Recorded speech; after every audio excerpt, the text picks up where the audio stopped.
Well, one of Robert F. Kennedy's granddaughters died Thursday after what's being called an apparent overdose at the family's compound in Hyannisport.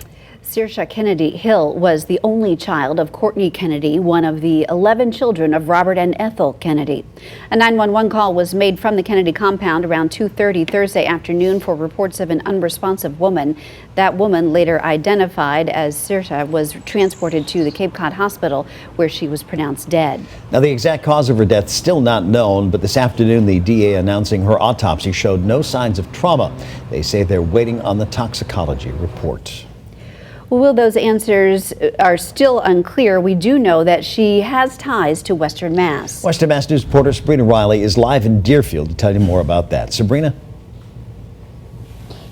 Dave and Beth, Saoirse was a student here at Deerfield Academy where she was a very active member of the school, even spending time writing for the school paper. In 2016, she published a piece where she detailed her depression, even mentioning an attempt at suicide. In a first-person piece published in the Deerfield Scroll, she said, quote, "My depression took root in the beginning of my middle school years and will be with me for the rest of my life," end quote. But even with that burden of depression on her shoulders, people that knew her said she led a life of service. Western Mass News reached out to Deerfield Academy for a comment, and they said Saoirse was open and outspoken on topics of mental health, and our entire community benefited from her courage in writing and speaking these deeply personal and important issues.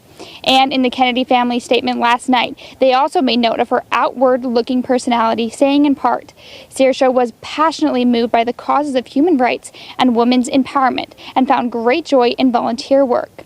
Coming up later tonight on Western Mass News, we'll have more on how the Deerfield Academy has set up a program where students with mental health can find help. Live in Deerfield, Sabrina Riley, Western Mass News.